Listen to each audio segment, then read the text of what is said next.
campus. My name is Scott Shelton. I'm the campus director, and I am pleased to introduce Chad J. Willett. Chad is an actor, an educator, instructor, a motivational speaker, and now an author of the new book, Smash the Box. So, Chad, thanks for being here today. Yeah. How are you? I appreciate it, buddy. So, Chad, you and I go way back, right? We've known each other for a while now. Yeah. Through acting, working, creative projects, filmmaking, all kinds of stuff. Everything else. Work. I know. Life. All of it. Yep. So I wanted, for our students and our staff here, I want to talk a little bit about some of your success, how you got to where you are, and what kind of advice you could give our students from, your life's work. So you started at the University of Kentucky, right? And you got, I believe, your bachelor's and your master's in theater. Correct. Is that right? Yep. So then you graduate, right? Like all of our students here, you set a goal, you graduate, then you make the big move to LA, right? Okay. Exactly. So talk to me about that. Yeah. So, graduated from Kentucky theater, and then my dad was real happy about that. Yeah. Being a theater major. Yeah. Fellow art major. Yeah. Right. Thrilling. Great choice. That went really well. But I graduated from Kentucky, and then moved out to LA and spent 7 years in Los Angeles. And I'm sure, like a lot of your students, it's similar. I don't know if this will resonate with them or not, but my whole thing was like, I didn't want to live life with regrets. You know what I mean? To me, life is so short, and I remember that. I remember that in my head when I graduated from Kentucky, and everyone was telling me not to move to LA. Everybody. They're like, it's dangerous, you're not going to get work, you're going to get buried, all this stuff. Naysayers. What the kids call haters these days. The kids call haters, yes. Right.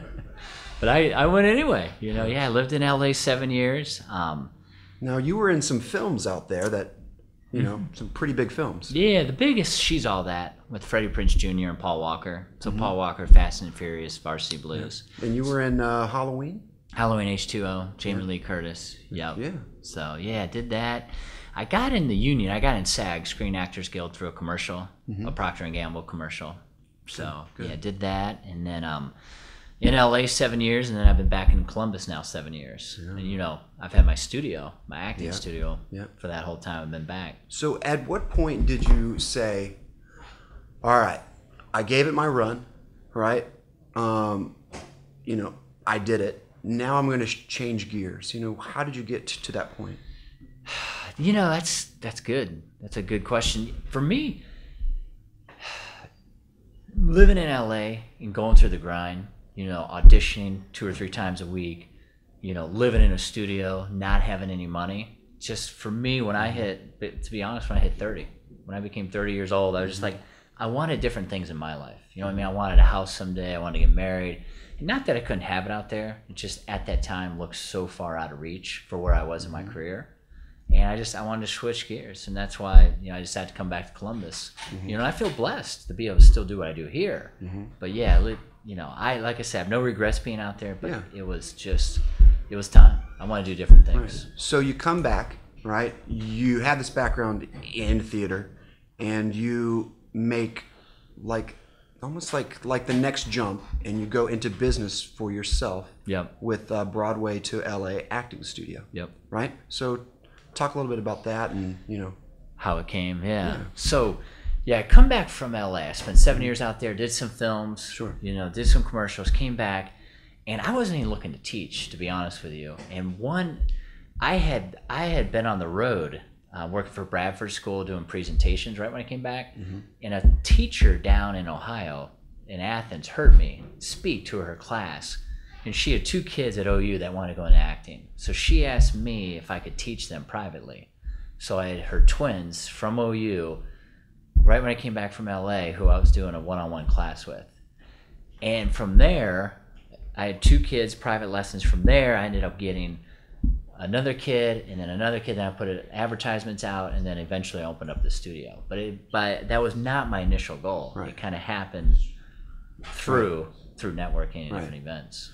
So it sounds like both after graduation and heading to LA and then coming back to Columbus, you've kept yourself open to opportunities, right? Absolutely. Keeping, the idea that you're not sure where the wind may blow you, right? Or, where it may take you, so, how do you keep that mindset? Absolutely. How do you stay outside of the box, if you will, right. and say, yeah, I do want these things. I do want a family and, a wife and a house like a lot of us do, but not let yourself get pigeonholed into, well, I have to go work this 9 to 5 for X company, right. With 401k and, health benefits and stuff. Yeah. Whereas you've said, I've kind of made my own way. I think if that's a message I could relate to your students, man, being open to possibilities is huge. Mm-hmm. It is huge. And I was talking to I think Kirk earlier. To me, the most important thing I think for these guys to know, and from my experience, is be in the game.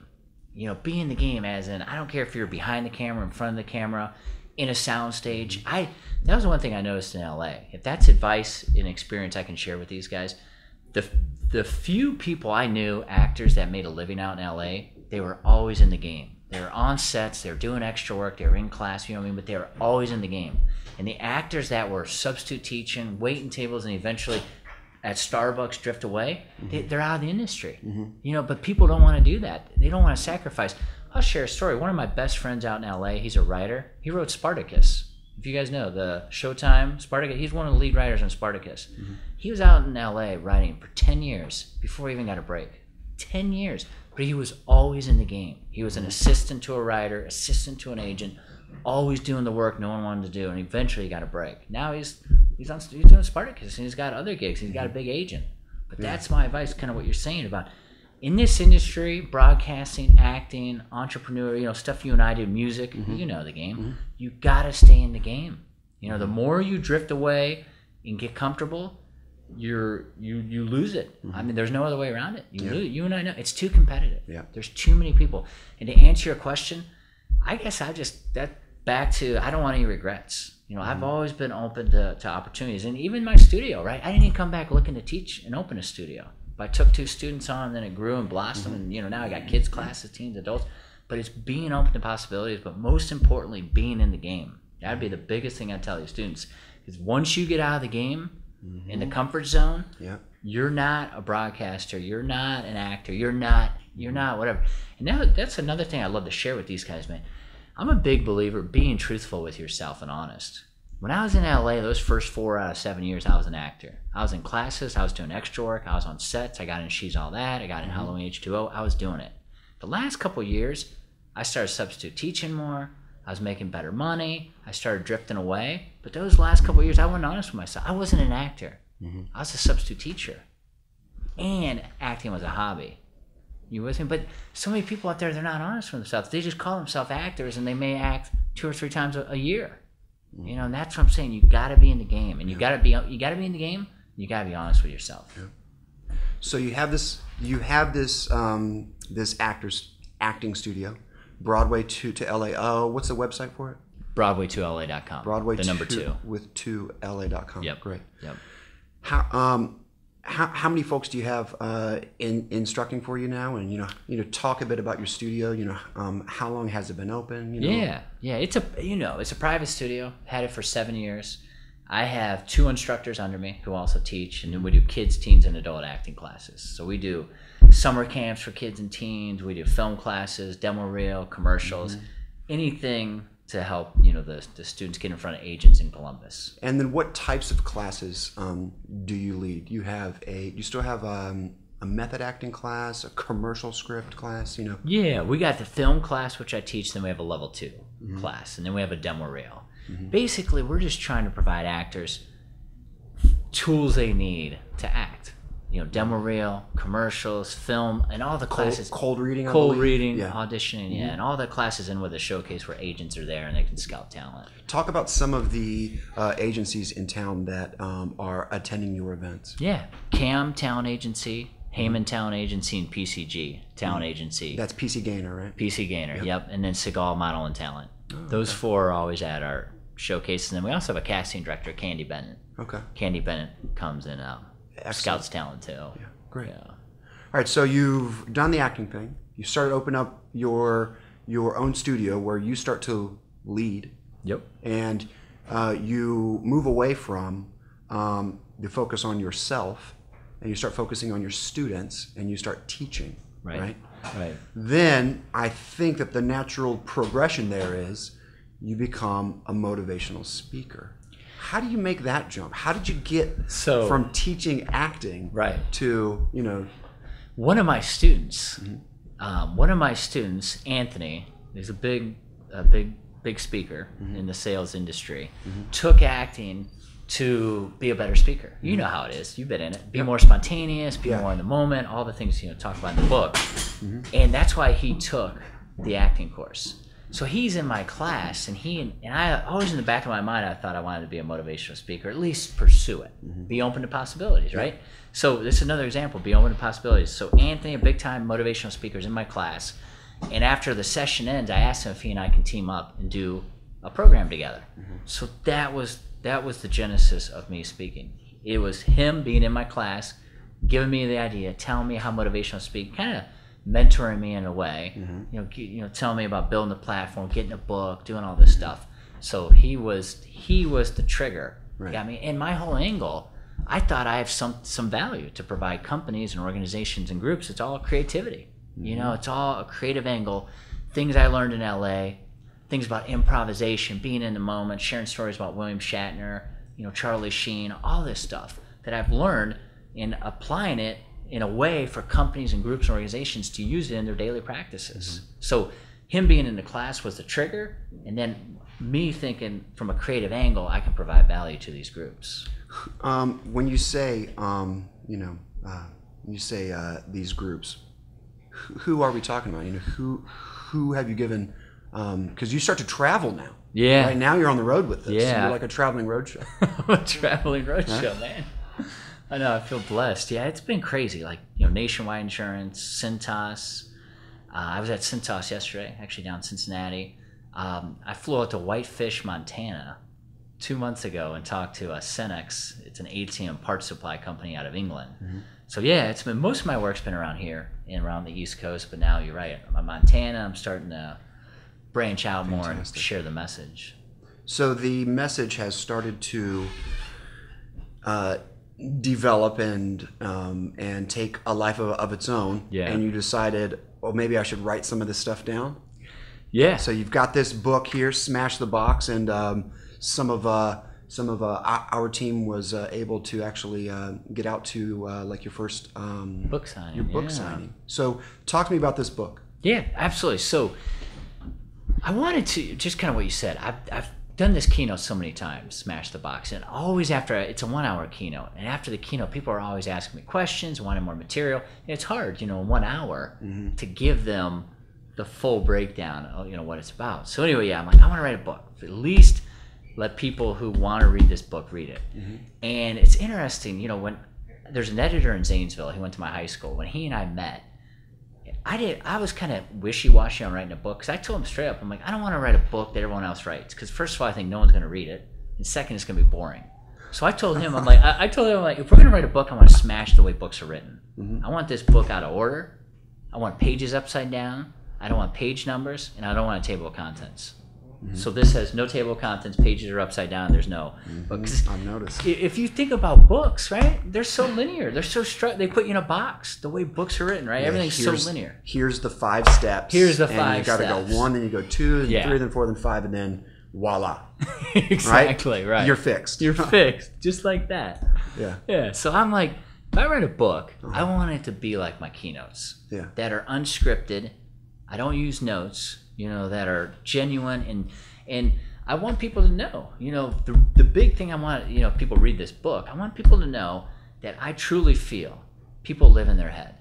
And I define this, I think this is an important point. I define the box as being in one's head. I don't think anyone spends enough time on what is the box, the proverbial box. Everyone talks about it. It's like, what is it? To me, if people want to know what the box is, it's when people are living in their head. They're thinking about their thoughts, they're judging, they're analyzing, they're up here. They're not doing what you and I are doing right now. They're not in the moment. They're not being everything in acting. They live up here. I think more in our digital era, more and more people just live in their head. And I call it the mental box. I'm like, there's 4 walls to the mental box and 4 ways to get out. But I'm like, that's my message now. It's like, I want people to live life, to feel feelings, to not judge, to not be perfectionists, and get out of their head. I mean, you're one of the most creative people I know. Dude, creativity is such a shortcoming now, and companies talk about it. I share with my company. There's a 2010 IBM poll. They asked 1,500 CEOs, what's the biggest thing missing from future leaders? 70% creativity. So people can't think different. They can't get out of their head. And that's what this book's about. It's about getting people out of their head. So to our students here that are trying to get into the world of TV, radio, media, film, and even sports broadcasting, what kind of advice would you give them to help them, one, get out of their head and be open to opportunities? My first advice is, like you and I said, is be open and stay in the game. That I can't, I can't emphasize that enough. My second bit of advice, and I didn't do enough of this in LA, and I feel like we're all the same industry. They're the same. To me, I group us all together. Network. Networking's huge. It's, they say out in LA, kind of the rule of thumb is who you know first is most important, and then the talent is second. You got to have the talent. You got to have the skills when you get the opportunity. But so many people aren't even going to get the opportunity if they don't network. And that would be my advice to a lot of these students. It's like, don't downplay the importance of networking. And most importantly, they like me as an actor and entrepreneur, they need to put it on themselves. They need to go to networking events. They need to go to local, like Millis James. They need to go to a radio station. They need to put themselves out there. And I would tell them too, and again, this is from my experience, and I didn't do enough of this in LA, and that's probably why I'm back here, if I'm being completely candid, because you can't be shy. You can't, in this industry, you can't be shy and timid. You're laughing because it, right? I know. You can't be shy and timid. If you want to be shy and timid and hide in this industry, you're going to get buried. There's just too many people who want to do this stuff. Real quick. I know they're going to get the training here at your school. There's no doubt in my mind. And I know you guys will train them. But from there, my advice is they have to take the lead. I know you guys will help and support, but if the students are listening to this or watching, aggressive. You got to be aggressive. There's, like I said, I know this is in LA, but I tell my acting students this. The Columbus market is completely competitive. Those agencies you and I talked about, Cam, Hammond, PCG Town, they get hundreds of submissions a week. Hundreds from actors in this area. I'm sure the broadcasting is the same way. I think people have to change their mindset. People want to hide. Hide meaning, oh, it's just going to come to me, or someone's going to do it. I truly feel, if you want to hide, you're done. You got to go make it happen. You got to go to those radio stations. You got to go to those TV. You got to put your stuff out there. You got to promote yourself. Otherwise, you're going to stay in a rut. And you have to be okay with being uncomfortable. You have to let fear drive you towards it and not away from it. Exactly. You have to be, and that's, I think, is part of being open to that opportunity. Yeah. So I'm a big person on transferable skills, right? When you learn how to be creative, or you learn how to perform in one industry, that can be applied to, all different types of. That's such a great question. So talk a little bit about how your acting has really lended itself to all of these other opportunities, and in turn how being creative has helped you in all of these different avenues. Absolutely. And I would assume all your students here they're cut from the same cloth as you and I, right? We're all creative. We all want to do the things we're doing.